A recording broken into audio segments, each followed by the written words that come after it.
Well, we went into yesterday's transfer special knowing we needed a massive summer, and I think we only had like a large summer. I feel like there's still work to do. There's still players who need to come in. There might be some who come in this video, but one thing you are going to see is our new tactic and the return already of Chadney Matondo, just not in our team.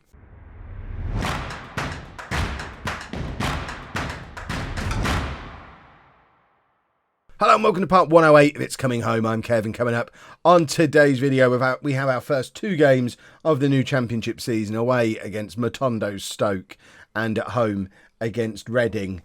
We are using a new tactic. If you didn't watch to the end of yesterday's transfer special, we've been training a number of tactics over the summer. We've got the 4-3-3, we've got the diamond that we used last year, and we've got a 4-2-3-1.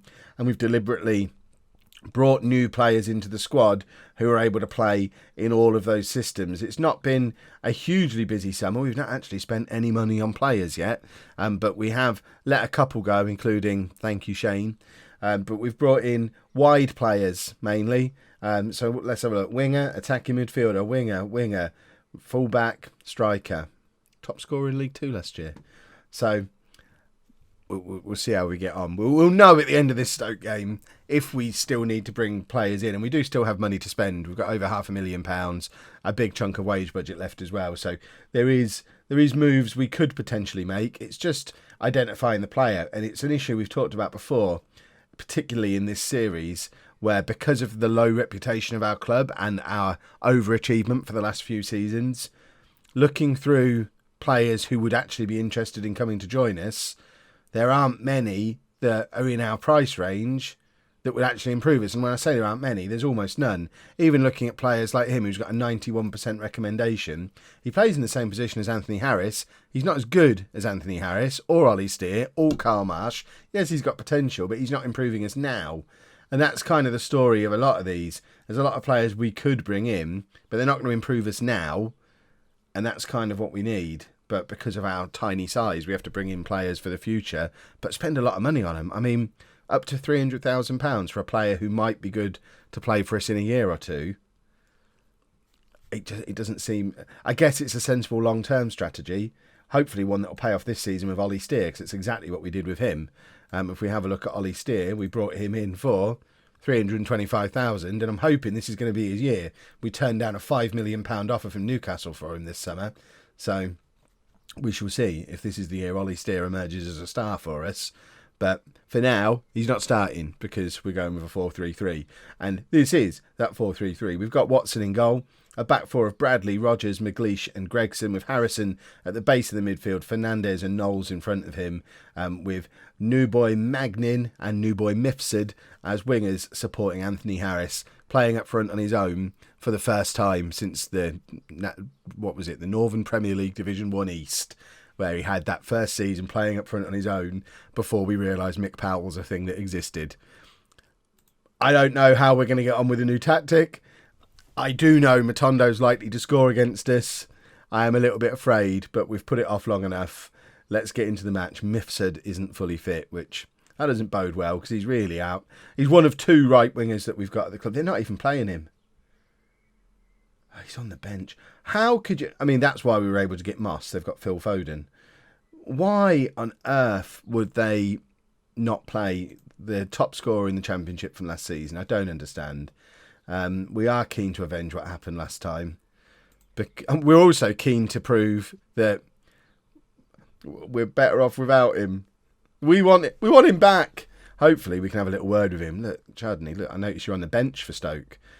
You'd be playing for us. You'd have probably scored. Well, he wouldn't have scored because he'd be here on loan and wouldn't have been able to play. But either way, I mean, I suppose if he's not playing, there's at the moment, game one of the season, there's no real change from where we would have been last year, because even if we'd have got him back on loan, he wouldn't have been playing today. And as he's not playing for them, he's less likely to score against us. For that man, it's probably still not impossible, but I would say less likely that he's going to score if he's not on the pitch. But he probably will come on and still score a hat-trick. Watson with a pretty poor piece of goalkeeping there. This is a keeper who Chelsea were interested in over the summer. He thinks he's better than us. He wants to leave. This is terrible, though, because this ball is going wide, I think.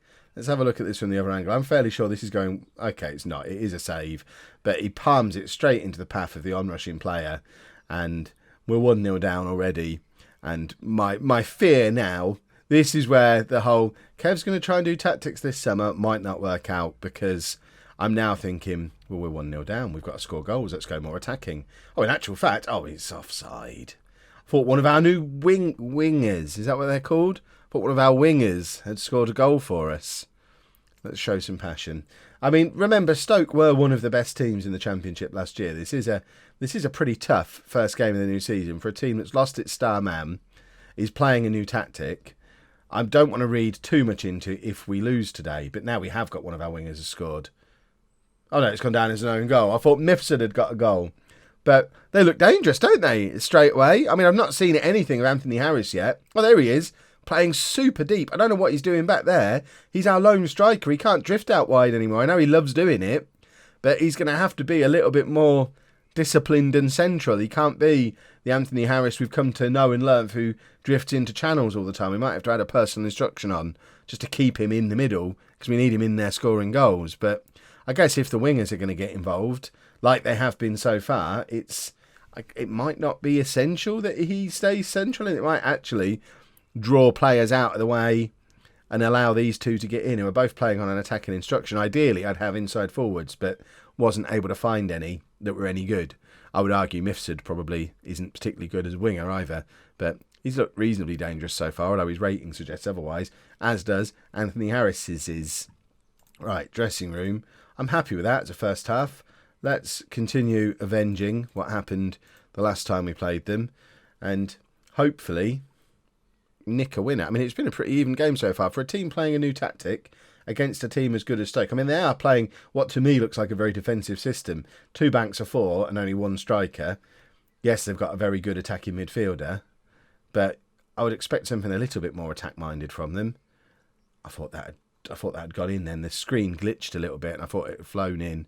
Gregson's having a terrible game. I don't know where that 6 has come from, but we've got Teasdale on the bench, so that's an easy early substitution to make if he's having that poor a game. Perhaps Gregson is going to be the early casualty of not playing the bombing fullbacks anymore because he can't defend. Oh, Knowles, if he'd have just... Oh, it's snuck in from Mifsud. Is it another own goal? It is. Oh, it's the same defender. Poor old Pablo Hughes has scored 2 own goals now for Stoke. He's possibly the Championship's top scorer at this point. Harris did quite well. Knowles is unlucky. Mifsud has ruined this guy's day. Oh, my word. I'm talking about Gregson not being able to defend, but they've got... Unbelievably, he's on a 7.1, having scored 2 own goals. I don't understand how ratings work in this game. Right, Mifsud is not playing very well at all. We don't really have another right winger. So this is going to be the problem. We've got Kane Bryan, but he's injured. He's been at the club a couple of years and was one of the reasons why we looked to change the systems. We've got a good young winger, but he's not available today. So Mifsud's just going to have to stay on. So I'm going to bring on Ollie Steer instead and playing our gegenpress with a proper pressing forward up front. Let's see if that makes a difference. Let's see if Ollie Steer looks like the kind of man who you would expect to be turning down £5 million offers for. I expect him to look like a £5 million striker now. But that's a great save from Watson. But again, palms it back into the path of the opposition. We need a goalkeeper coach. We've got several. We need someone to coach him into, yes, continue to make your fantastic saves, but learn to just push him around the post or punch him a long way. Stop just patting him back into the onrushing strikers. That's just going to cause trouble for us. Bradley plays it back to Watson, and Watson hopefully going to build something from the back. There's Rogers, plays it to Fernandez, out to Magnin, or Mannion. Ball over the top for Ollie Steer. There's a £5 million striker for you, boys and girls. Who's this Matondo fella that we thought we were going to miss? It's the era of Ollie Steer has begun, boys and girls. And there's his first goal of the season. And a lovely little assist from Lerick Fernandez, wearing the captain's armband in the absence of Anthony Harris now. I'm quite proud to see Lerick. We might have lost David Sawinski, but Lerick Fernandez now out there, man of the match performance as captain. It's good to see that our conveyor belt of homegrown players continues.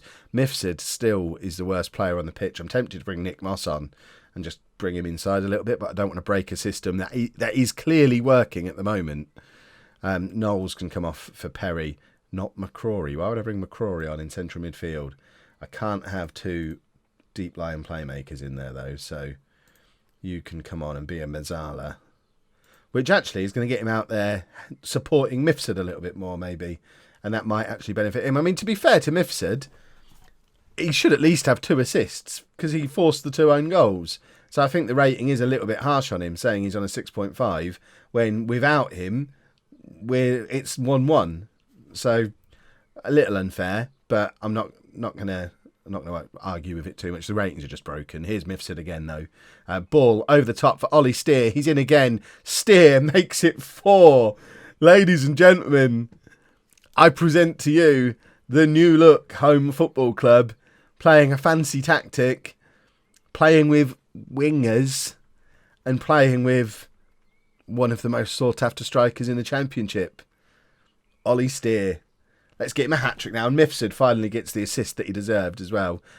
I think he's had a good game. And there you go. His rating now finally confirms that. Perry to Fernandez. Can we get Steer a hat-trick late on? There is Steer. There's his hat-trick. Ridiculous. He's been on the pitch for 20 minutes and Ollie Steer's scored a hat-trick. We thought today was going to be the story of a striker. We thought it was going to be the Chadney Matondo story. I don't even think he's made it onto the pitch. Ollie Steer, though, my word. All of a sudden, tactical rethinks aplenty, because obviously I now have to play Ollie Steer in the next game, but if we continue with these lone striker formations that are clearly working, that means for the first time in my managerial career, I might have to drop Anthony Harris. The further we get into this save, the more I break it. We never used a 4-2-3-1 formation. Ever, I don't think. But I've ditched my old 4-2-3-1 wide formation that I'm famous for. Brought in the new look 4-1-4-1. I'd call it a 4-3-3, but I can live with it. Or a 4-5-1, but I can live with it being called that. And we have ended our run of games without a win that stretches back a long time. If we remember, just as a reminder of the form we were in at the end of last season, that's why we missed out on the playoffs. That run of form there was horrific. That's why we've ditched the diamond. Looking at that has reminded me why I'm not going to use the diamond in the next game. We're just going to have to drop Harris and make our peace with it. I think Sir Mick Powell has watched Ollie Steer's performance and realised his time is up. He turned down a move in the summer, but, I mean, he's Mick Powell. If he wants to leave, we let him leave. We owe him that. Mick Powell might be on his way as well. Oh, sentimentality is disappearing. Here's one for the history books as well, and the Wikipedia page that we're not allowed to have, apparently, because Wikipedia doesn't allow pages for made-up football teams, which I think is a little bit unfair. But this season is the first season in the history of the football club that we've sold more season tickets than there are people who live in the village of Holme. Obviously, we all know 636 people live in Holme, and this season we've sold 651 season tickets. We are a championship club hoping for promotion, and we've sold that many season tickets. But, you know, it's progress. Well, it was quite an eventful transfer deadline day for one that didn't involve any transfers, but we have extended Ollie Steer's contract. We are in the process of extending Watson's contract. He got a SOLCON and said, I'll stay if you give me more money. So we were giving him more money, and he's accepted it in principle, hasn't actually gone through yet. Mark McLeish wanted to move to Middlesbrough. We had to agree to a £1.2 million move for him, but they ended up not coming in and making the offer, so he's still here too. And in the end, no transfers, in or out. So we go to January with money to spend. Bit of an anticlimax, really. In other news, though, for the next game, I'm not going to have to drop Anthony Harris for the first time in my career because Ollie Steer's picked up an injury. He's going to be out for the next 2 weeks. So Harris still gets to play. So as we're at home against Reading for the second game, I've decided to try the other formation out, the 4-2-3-1. Go a little bit more attacking for the home game. Teasdale comes in for Gregson. We've got Moss who's come in for Harrison. And other than that, it is the same team from the last game, just playing a little bit more attacking oomph. Let's see if this one works too. If this one works as well, goodness me, are we going to have a season on our hands? Although, to be fair, the other one wasn't working brilliantly. until we got our £5 million striker on the pitch. And that isn't an option today. So let's calmly pick up where we left off last time, even though we're using a different system. My one worry is because we've broken the game and it thinks we changed from this system to the 4-3-3 and that's what let us beat Stoke, it might think, oh, Mr. Idiot's gone back to the system that didn't work. Let's punish him for it, even though it's one we never used. So we'll... I don't know. I don't know if it's going to be judged fairly or if the game's going to be like, well, you're an idiot. You've gone back to the one that didn't work. We'll see, I guess. That's what I'm going to blame it on if it doesn't work. Not, we should have, the main reason I want to do this and want to have this in our repertoire as well is I spent £500,000 on Nick Moss. I can't have every big signing I make be a total flop, especially when he's a good player like Moss has been. Mifsud with a shot from miles out that almost went into the top corner. But yeah, with the Stig not even getting on the bench for us now, and I don't know who else has been a big money signing. I guess McLeish and Steer both cost good money, and they're both first team regulars. But I can't have my two most recent record signings, my two biggest signings ever, not getting in the team. Although Nick Moss can play right back, which he did once, I think, when he first arrived at us. But it still is officially a position he can do. So, I wonder if we could actually retrain him to play on the right wing. Perhaps that's something we should look into. He's an attacking midfielder who can play right back. I'm going to show you his details in a second. Experts, let's have a little look at him. You tell me if this man can be retrained to be a right winger. There you go, experts. Tell me all about Nick Moss. Can he cross? I don't see why he shouldn't be a winger, but I'm sure you'll tell me down in the comments why he shouldn't be a winger. But maybe he's our answer on the right-hand side. And then we can do the 4-3-3 all the time, because it looks like the 4-2-3-1 hasn't been as effective so far. Let's assertively say we have been the better team. Just keep doing what you're doing. We will be fine. It's a different kind of gaming. It's a different kind of team today. I think Stoke are a much better team than Reading are. So Stoke attacked at us and we were able to break on them a few times, whereas Reading seemed to be more content with not attacking, he says, just as they score a goal. Right. All this might mean is the 4-2-3-1 doesn't work. If we've stumbled across one new system that works for our players, we'll just stick with that one and we'll have to retrain Nick Moss. He'll either be a defender or a winger.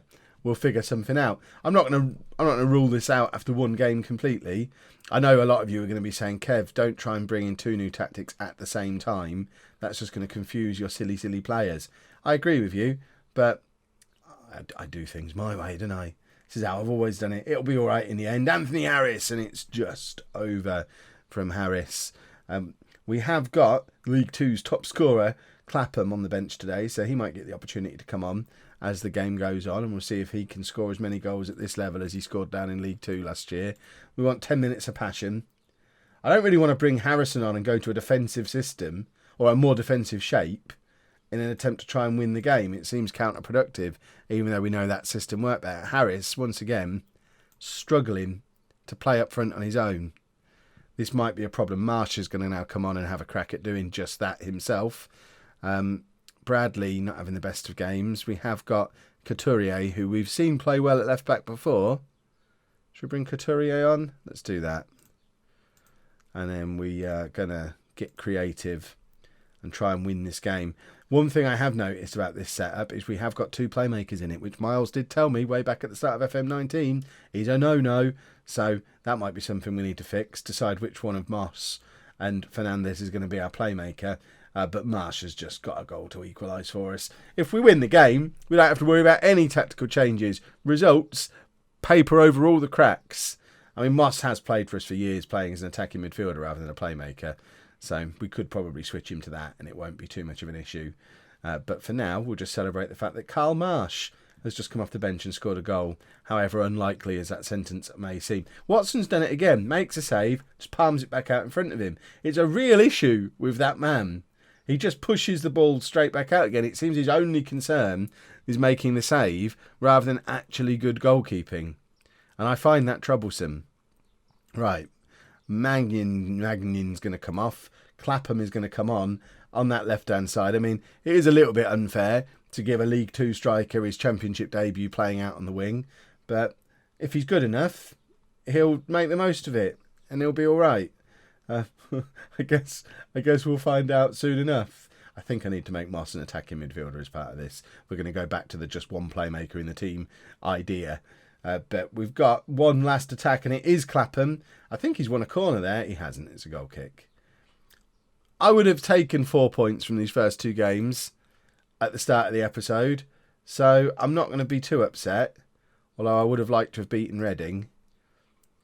Let me know down in the comments what you think of the 2 new systems, and I think I'm still feeling confident about the season, just slightly less after that performance because it wasn't as good as the other one. But then I guess put Steer in that team. Does that team score 5 goals as well? Who knows? But we will move on in the season now. Hold on, why am I all the way down there? We're going to go and do half a dozen games again. It's season 4 in the Championship. We need to get through this season relatively quickly and hopefully end with a promotion. So we're going to push on to the end of September. We'll do QPR and West Brom and then hopefully be in a promotion race. That's what we're hoping for. We can play Posh this season as well. A local derby. First local derby for ages. Excellent stuff. We could do derby and the local derby. Double derby. Maybe we'll do that next week. If you've enjoyed that, please make sure you leave a nice big thumbs up on there for me. Subscribe to the channel for daily Football Manager videos. And thank you very much for watching.